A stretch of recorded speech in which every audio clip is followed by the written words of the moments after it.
Hey everyone, Catch 'em All Collectibles here, and today I have a video that about a month or so ago I crossed some CGC graded cards and also PSA graded cards over to being freshly graded at PSA, and I did pretty well with the upgrades on the grades.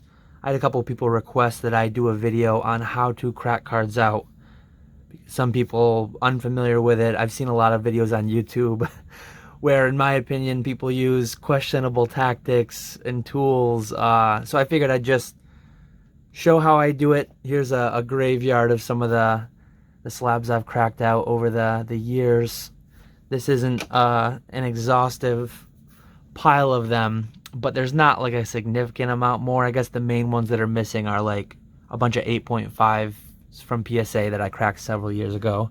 But anyways, we got our card sleeves here to place the cards in once they're out. We've got our tools of choice, which, again, I've seen a lot of different tools used. My tools of choice are a basic pair of cutting pliers and a flat screwdriver. That's all you need. So, a little bit of conversation before I get into it. There's a lot of different reasons that I think one could or should crack a card. Number one right here being, well, look, it's already cracked. So I've never submitted cards with damaged cases through Reholder. Reholder needs to be sent through its own dedicated order. And I've only ever had like one or two at any given time. And I don't want to pay return shipping and all that for just one or two cards. Yeah, I'm always sending in for grading in general. So I'm just going to crack this, put it in my grading pile. I looked the card over. It's likely a 9. I mean, if I damage it when I do this, I could downgrade it, but whatever. There's also a reason to potentially crack out cards, as I shared with you in the last video. Potentially you think they might be a little harshly graded. You might want to arbitrage between one grading company scale and another. This card, I feel like, has a shot at the PSA 9, so that's why I'm going for it. Another reason could just be to move a card from a less liquid, less recognized slab. I don't have too much BGS. I don't really grade with them. I also just wanted to crack a BGS case because I've never actually done it, so you're going to see me do that for the first time here. But this card to me looks like it's a solid PSA 9. I would be surprised if it got a PSA 10, but I'd also be like, I'd be more surprised if it went down to an 8, so I feel like it's a reasonable play to crack that, get it into a PSA case. But yeah, let's get right into it. You'll notice that I I do have all these in like graded card sleeves. I think it's a good idea to do that for the first part because little bits of plastic can kind of fly everywhere. They can kind of fly everywhere throughout the whole process, but especially this first part. So I've seen people go at like all the corners, do a lot. I just go for one little corner. The reason I like cutting pliers over, like, I saw DeGreen Shiz, he used vice grips. I've seen people use like, what would they even call them? Ones that are made for like cutting PVC pipe. Those just feel like overkill. And the cutting pliers really guide your cut. Like, the last thing you want is cracks running down toward the card. This card already had it, so like I didn't just cause that. But you want a clean cut in the corner just so your screwdriver can get in there. And then when you're in there, I think it was Canto Shark on Instagram. I saw him cracking one where he went down towards the card. Never go down towards the card because if you slip, you're going to hit the card and have a bad day. I always just go straight across to the other side and then I lift up. And then in a perfect world, like you can see right here, this is starting to crack in a bad way. That's when things get a little bit messier. In a perfect world, you just crack. You don't run across the card like that. That's what you don't want to see. So naturally, I'm having it now. You want to just go down the sides, the sonic weld, and separate the two halves. We'll see how we make out here. Since I have success going down this side, I might try to just go down and around instead of continuing down that bad path. So add the cert to the pile and be really mindful. Like, when you're in this state is when it's kind of most dangerous.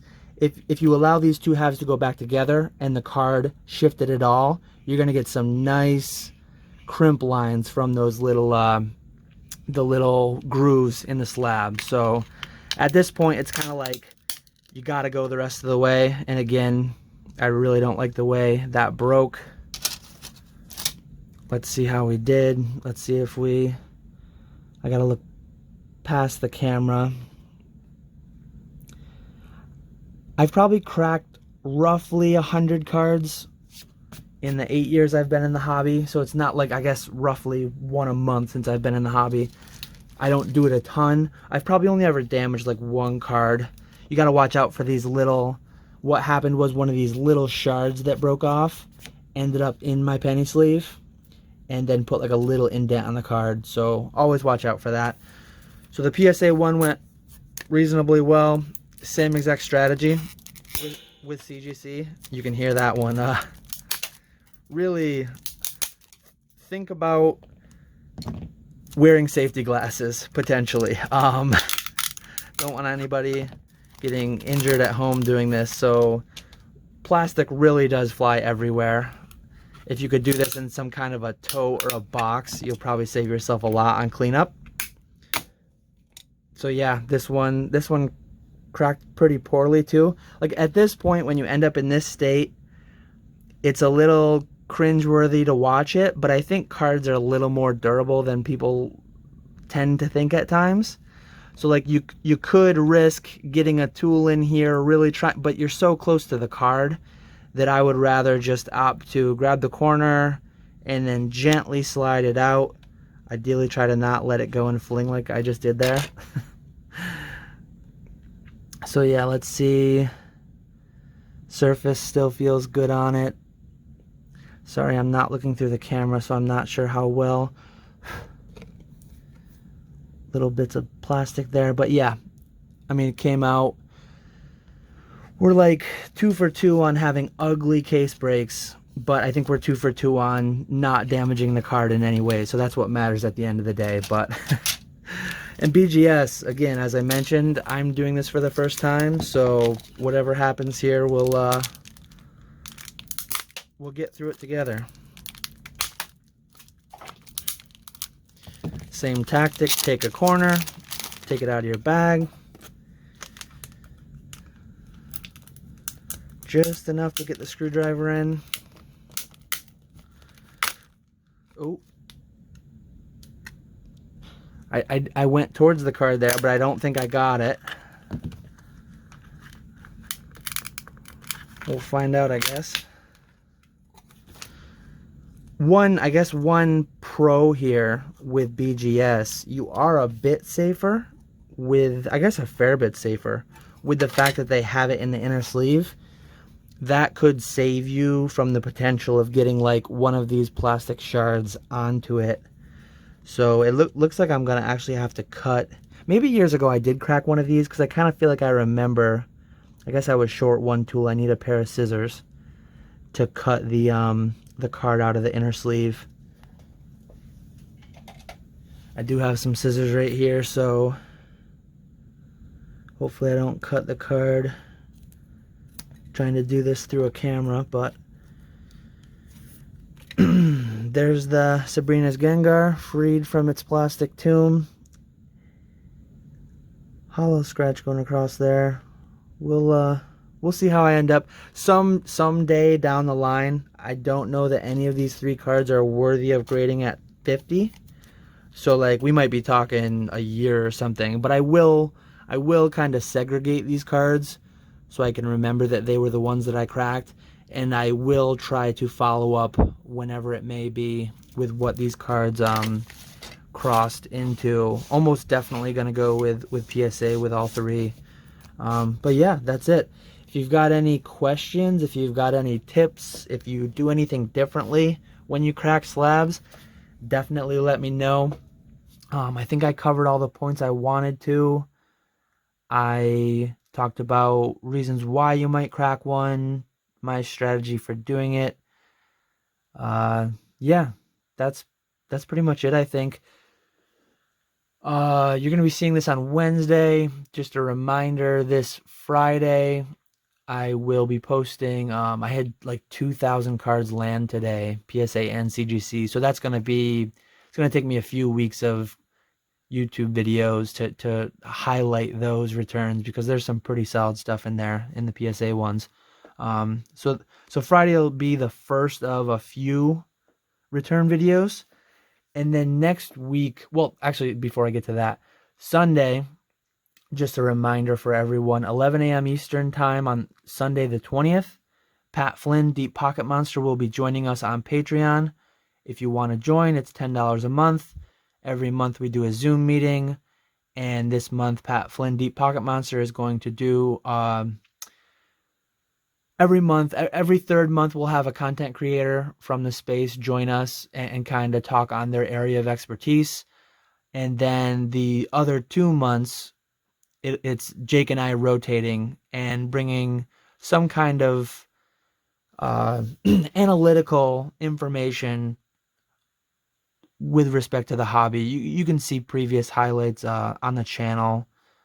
I did a deep dive into like PSA pop reports and PSA backlog.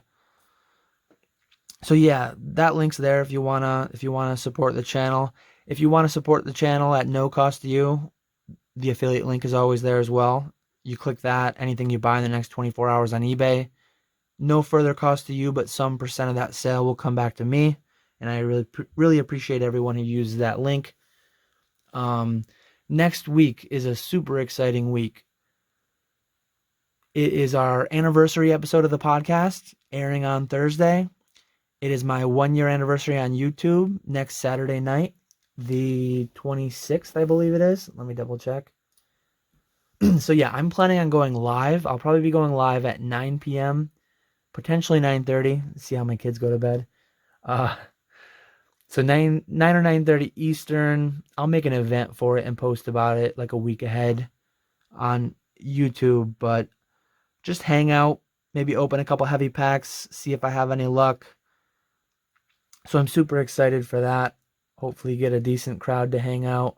I'm recording this just after Jake did his live with Charlie and Zach, which was a great time to hang out. I was in there for most of that. So favorite type of content to make and consume, the podcast and lifestyle videos, long form. As you guys know, I'm good with dragging on videos, making long form content. So yeah, that's how I crack slabs. That's a look ahead at the next 2 weeks of content. Oh yeah, I didn't mention Monday and Tuesday. I usually only do Monday on podcast weeks, but I'm going to have a 2-part special. Very, very exciting videos for me to make. I'm going to show you some cards I've not shown on my channel in totality. I've never really... People are aware I have them. They're on Instagram and that, but I brought some special cards home the other day for a day to do a recording on. So I'm looking forward to posting that. And yeah, that's everything. I appreciate those of you, everyone who watches, and those of you especially who hung out to the very end. As always, I will catch you all later.